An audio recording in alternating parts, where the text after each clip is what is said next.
right, we are back again on He Said. She said. And I'm Michael. And I'm Katie. This is Katie Byrne again in Sonoma County. She's a marriage and family counselor out here again in beautiful Sonoma. And again, thank you for inviting me out to your home.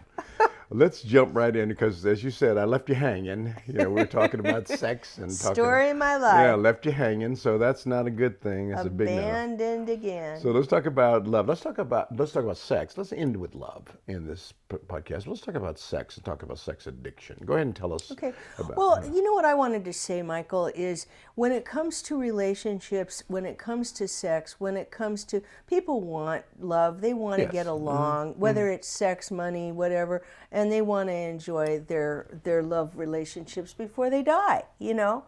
But the thing that gets in the way of sex and love in general is that we are bottled up inside. Some of us use alcohol. I mean, I've become very familiar with a program called Moderation Management that I want to mention to the public because it's for people who do not want to go to AA but want to manage their drinking. So the Sex and Love Addicts Anonymous for people who are confused, lonely, or wanting more sex or obsessing on it. And there's the eating issue. There are many addictions, not to mention, I'm not going to talk about opioids or anything, but there are ways that we dull ourselves, that we push ourselves down. Eating is one of them. I was obese. I know what it's like to turn to food for comfort and for love.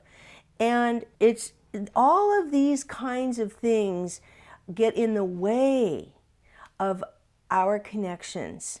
It's not that we're bad people because all of us have addictions. Everybody has some addiction, even if it's to your cell phone. Human beings are scared to death of each other. And they either overwhelm each other, or they dominate, or they withdraw. And really what we want is not to avoid through addictions or avoid the closeness. What we really want is to get what sex brings us is this kind of tender feeling. Good sex, in my opinion, is tender and can have other aspects to it. But it comes from you and I having conversations about what really matters to us, what makes us feel loved. Right. So that's bringing the physicality of sexual behavior. That's intercourse or foreplay or play itself, bringing it inside instead of putting it out there. So when we talk about swingers, we talk about bondage, we talk about all kinds of different sex play. Do you think that some of those things have arisen out of an addiction to what sex does for you in terms of endorphins and the feeling? Do you think that that's why people go all out like this and they're swinging and they're... You know, I do. I mean, I do have people in my life who have various ways that they express their sexuality. And I think that's okay because it's an exploration. But what I believe is that underneath our dysfunctional relationships or our harmful habits, sexual or otherwise, is a powerlessness. That deep down, I think this is something that is not talked about enough, I don't think. That right now, and you can see it played out politically, we have voted people into play who we thought had power because we don't feel we have it. And so we can play out our power in sex or in the home and harm each other. But what we really need to feel is valued and feel like our power is in our own personal self-valuing. And I mean, let me play devil's advocate a bit, but I think that's, do you think that's across the board between men and women? Or do you think that women want to feel valued? Men don't really care about feeling valued. They want to feel enjoyed. I don't know, you know what I mean? I wonder if that's... I mean, John Gray said men want to feel respected and women want to feel cherished. Mm-hmm. But you can use whatever term you want, but I think that's a good point. Well, that basically means the Yes. same thing.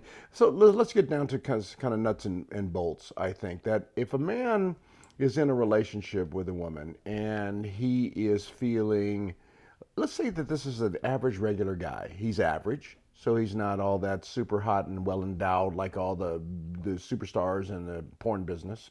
So he has the little inadequacy thing going. He's average, but he still feels inadequate. He's in fairly average shape, so he's not six-pack abs and rock hard this and that and the other. So he is engaging in something that's putting it out there. He's naked. He's putting it out there. Does he have the athleticism that she wants? Does he have the tools? In fact, one of the things that Jamie said in a very, very early podcast, if you listen to these in order, she said, when I asked her the question, does size matter? She said, well, I like the question more, is bigger better? And I said, oh, I never thought of that. So he's thinking bigger is better, and she might be thinking that size matters, for example, because you got to have something. So there are issues that they're dealing with. In his head, he's dealing with these issues, and he's trying to fantasize these down. And one of the podcasts we had before, we talked about virgins. We talked about guys who like relationships with inexperienced women, because some of them feel that they have, since the person has nothing to compare them to, what the heck? I mean, they got to be at the top of her list if she has nothing to compare them to. When you're entering a relationship and you're a virgin, and not just a sexual virgin, but a virgin of love. You have never been in love before, and that might be because you're very, very young. And you walk into a relationship and you take the normal steps that people take. You know, they have sex, they are romantic, they make love. Do you think that one first event sets the pace for the rest of their life, and it's going to be really difficult for them to change the course once they set that in motion from whatever the first experience is, good or bad? Well, I think that all of our first early experiences give us an imprint, and so it is difficult to change, but I think humans are creative creatures, and I do think we change, especially with intention.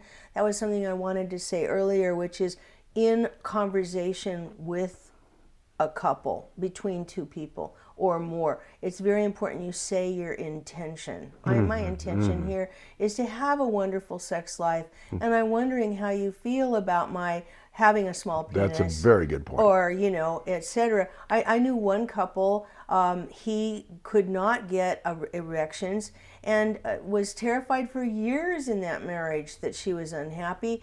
And then when they finally talked about it, she said, I don't care about intercourse. I like oral sex. Right, exactly. So what a relief that was. Yeah, what a relief. So, it's still but I think what men have to get more comfortable with is self-reflection. I find that men don't naturally want to look at, why do I feel this way? What do I feel? How do I talk to my partner about this? How do I talk to my date about this? Yeah, I think that, let me just jump right in there, because I don't think that men say that to themselves. How do I do this? How do I do that? They basically just say, how do I get the result I want? They don't really want to know how to do it. They don't want to know what the best way is, what to learn, how to communicate. I don't think they want to do that. They just want the results. How do I get the results that I want? That's what they want. I think you're really right, and it's because as little boys, you're reinforced if you win at the baseball game, or if your little toy truck is the best toy truck. So it's true, but men have to change. Men do have to. And I get that. I sure hate getting beat up sometimes with conversations about how men do things, and I don't agree with them. And I'm a women have man. to change too. And Women we are all- crabby. Women are like cactuses. I mean, we're tough because we had the babies and we wanted to protect. Erich Fromm said in The Art of Loving, love is active concern. That means, he says, it is a discipline. It is like any other art, which is why his book is called The Art of Loving. If you want to learn the guitar, you work at it. and you work relatively hard at You it. practice, practice, practice. Practice. So that would be I'm a big my fan of that, by the way. summary for all of these topics. Is I think we have this myth that love happens and it's low maintenance, and drama free and baggage free. That's a myth.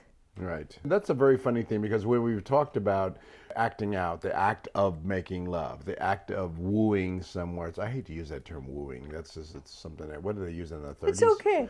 So, but the act of hitting on somebody and trying to light them up for what's happening later, there is an agenda that men have. Men want to get to that end result. They want to meet someone. They go out to a club. Let's do this little scenario. They go out to a club and they see this hot lady across the way, somebody they're attracted to, and they make the move on her, and they put their little game together, and they do whatever it is that they do in that dance. But the reason for doing all that is, as you said in an earlier podcast, they want to get to the business of physicality. And so you're surprised because, and I was surprised when you said it, that the men you meet in the near 70s want to get right to it. I thought that was a young thing. No, it's not. The 20s or 30s, they want to get right to it because, wow. But I'll tell you what, I would see why it is that they want to get right to it, because I think that finding a partner, if you're looking for a friends with benefits relationship and you want to just have somebody to have benefits with, you want to have benefits with somebody who's safe and clean, because if you had a partner, she or he would be safe and clean. That's their partner, assuming they don't cheat on you, they'd be safe and clean. So if you were with a partner and you want to have a friends with benefits relationship, you would be cheating on your partner, but you would want to cheat with someone who's safe and clean, especially if you cared about your partner, because you don't want to bring anything back, at least not back to your partner, your innocent, unknowing partner. Harm to self or others is not okay. Right. We assume as we get older that each of our partners is safe and clean because they're probably not playing the field as much.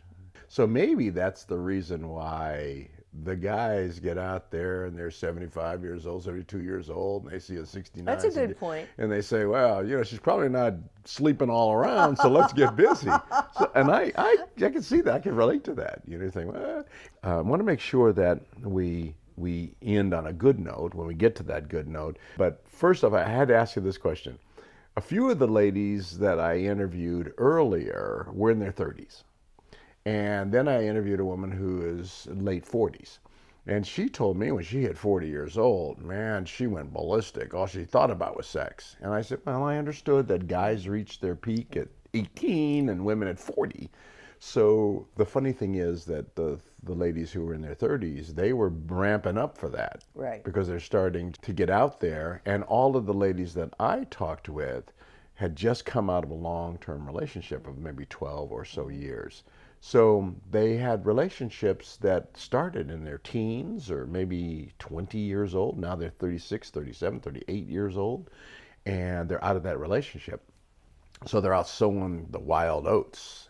So is there clinical proof that women do hit that stride at 40 and then they just go nuts and then they're hit by that curse of menopause in their 50s? What a cruel world. Yes, I do think a lot of us are, there's a wave of hormonal stuff that happens. Yes, right. And there's no question about that. But I also think a lot of this has to do with our upbringing and where we are. There are a lot of people in my age group at the 70-year curve that want sex and want to get along and are trying to take small amounts of Viagra.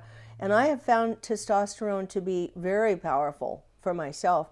For women to take. Oh, yeah. And men. It's great stuff. Oh, well. I think that the thing about relationships is we do have to think about our own patterns and our own habits and how if you want a certain kind of life, you have to look at how to make that happen and what are you doing, what am I doing that's sabotaging it or that can make it better. Mm-hmm. And we have to notice how we interact with people, how we affect them.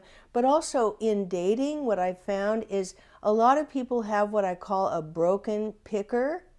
That means that they don't pick the right people. Mm-hmm. And it's broken because they have an old pattern, an old imprint. Yes. I'm going to pick someone like mom. I'm going to pick someone like dad. I'm going to find a narcissistic, overwhelming, domineering person and then be miserable. Yeah, yeah. So that has to, so I think bottom line is we have to take responsibility for change. Well, let me do this I'm taking responsibility. No, in closing, let me give you a little bit of a commercial, because I think that everyone who wants to have an effective, healthy relationship needs a little bit of support in that. And that I think that couples counseling is a perfect way for that to happen. So you got to just say, I'm going to do it. It doesn't happen in one session or two. So I understand that. So I want to encourage people to consider hooking up with a couples counselor that